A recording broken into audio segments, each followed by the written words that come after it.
Hi guys, in this lesson I want to talk about turnarounds and 1-6-2-5 progressions and how you can practice them and what you can play over them.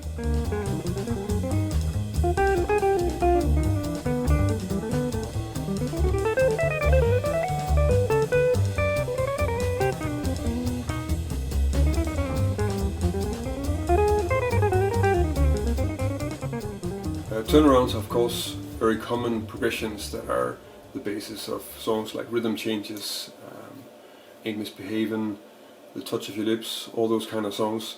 And they're very useful to check out because they're in a lot of songs, and they're also a good place to start if you want to work on faster moving harmony. So by faster moving harmony I mean harmony that is 2 chords per bar where you're playing lines, because it can be a bit difficult to actually play something that makes any sense musically on a progression where you only have 4 notes if you're playing 8 notes per chord. So I'm gonna work a bit on that. In this first lesson I'm just gonna take a standard 1-6-2-5 with dominance from the harmonic minor scale, just for a bit of variation on that. In later lessons I'm gonna add some diminished chords and different variations, and probably will end up with going close to giant steps, because you could actually look at giant steps as being derived from just normal turnarounds. So the first thing we're going to do is just look at the progression that I'm going to use in this lesson. Then I'm going to talk a bit about what scales I'm going to use on it, give you some examples of arpeggios, and a small etude that I've written with lines for this progression. So the progression that I'm using in this lesson is 1-6-2-5 in the key of B flat. In place of the normal 6th degree, which is a minor chord, I've used a dominant. So the progression is B flat, G7 flat 9, C minor, F7 flat 9. And because I'm using a dominant here and it's resolving to a minor chord, so the G7 going to C minor, the most natural choice of scale is of course to play C harmonic minor. And I chose to do the same, so use B flat harmonic minor on the F7, just for a bit of variation in the sound, essentially. Just to go over the scales, for the B flat and for the C minor chords, I'm using this B flat major scale. For the G7 I'm using C harmonic minor, as I mentioned, and that's this scale.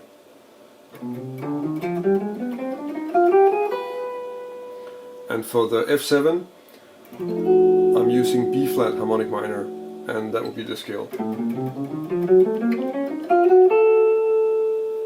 Now that we have the scales that go with each chord in the progression, we should look at which arpeggios and structures can we actually use when we're making lines.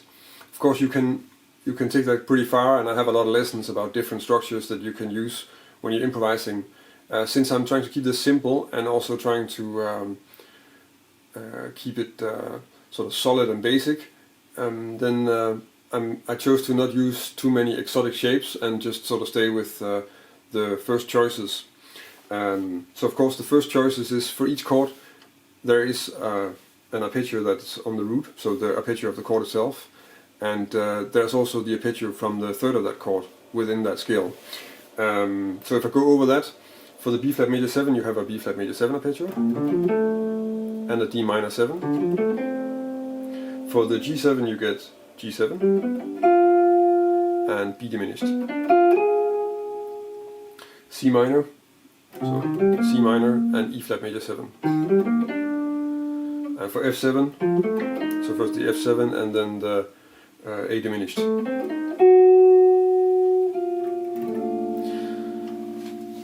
And then of course you have those arpeggios and you can use them in inversions, so you can use part of it, you can use them as triads. There's still quite a lot you can do with it without getting into very far out things, because we can sort of get into that in later lessons when we start substituting the chords and getting some more exotic sounds out of that.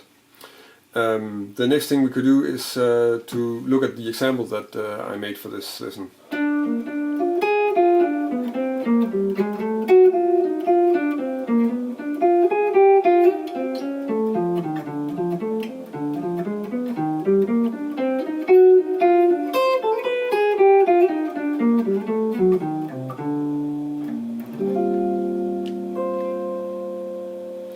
So let's just talk about what is in this.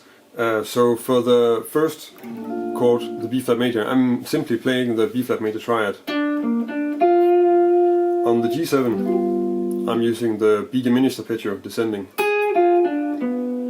and the line on the C minor is essentially arpeggio notes, and then chromatically leading up to the third of the F7.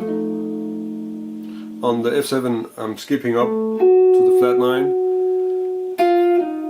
running down the scale to resolve to the F on the B flat major 7. So the way I think about these lines is I'm trying to hit notes that are clear on the 1 and on the 3, so whenever the chord changes, and I'm doing that by trying to use notes that are not in the chord, in the previous chord, so that you get a note introduced that will give you the sound of the chord really.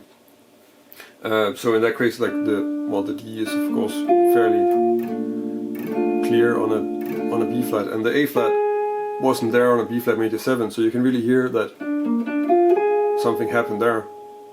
And the same goes of course for the aiming for the A on the F7. So if I move on in bar 3, I'm descending through this sort of Coltrane pattern. You could look at it as a pentatonic fragment.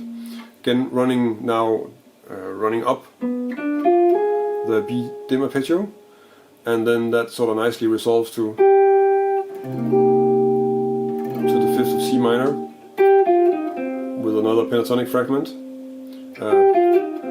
And then on the F7, I'm playing the flat 13, so it's kind of like actually it's an F7 sharp 5 arpeggio in inversion.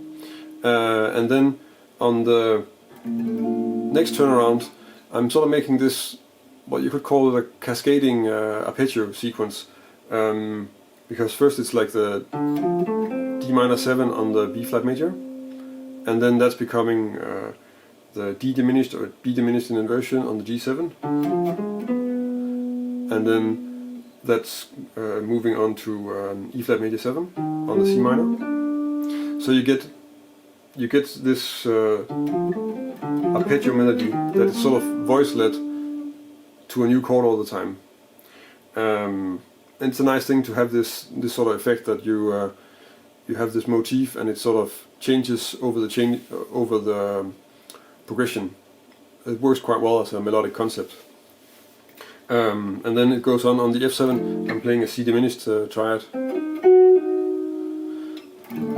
So the last turnaround, the first thing is a sequence of a D minor 7 arpeggio, and that moves really nicely to the B on the G7, so that's very clear. And then I'm just running down the scale to the third on the C minor 7, and that's descending through an E flat major 7 arpeggio in inversion, and that moves quite nicely to an A on the F7, and then I'm descending the A diminished arpeggio, resolving to a D on the final B flat. So that was a few examples of how I might write lines and what I might play when I'm playing on a turnaround like this. The way to practice this is of course to write your own examples using the materials that I gave you here, or whatever you use yourself. I think the thing to focus on mostly when you're practicing this is to practice making lines, whether you're improvising or composing them, that are moving towards a target note. So you choose a note in the next chord and really make a line that goes there. In that way your lines will be much more logical sounding, and you'll get that aspect into your playing, which is something you really need if you are playing on changes that are this fast that you can only play a few notes per chord and then you need to move on. If you want to download a PDF of the examples that I gave here, you can go to my website. You can also subscribe to my newsletter there if you want to get an email every time I publish a new lesson, which is pretty much every week. If you like the video, you can of course like it here on YouTube and subscribe to my channel.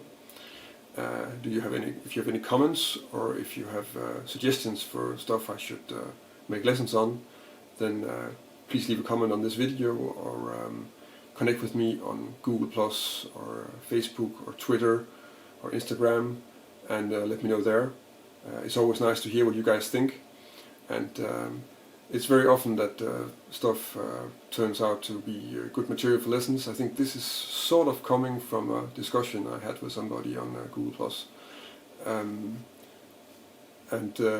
yeah, it's nice to hear what you guys are busy with and what you think. So until next week, thank you for watching.